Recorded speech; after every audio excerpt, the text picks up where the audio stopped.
खुली जो आँख तो वो था न वो ज़माना था।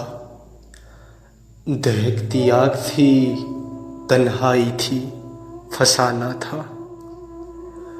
गमों ने बांट लिया है मुझे यूं आपस में कि जैसे मैं कोई लूटा हुआ खजाना था।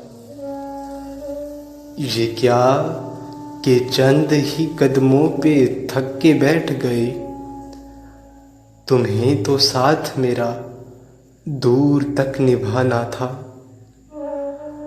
मुझे जो मेरे लहू में डबो के गुजरा है, वो कोई गैर नहीं यार एक पुराना था।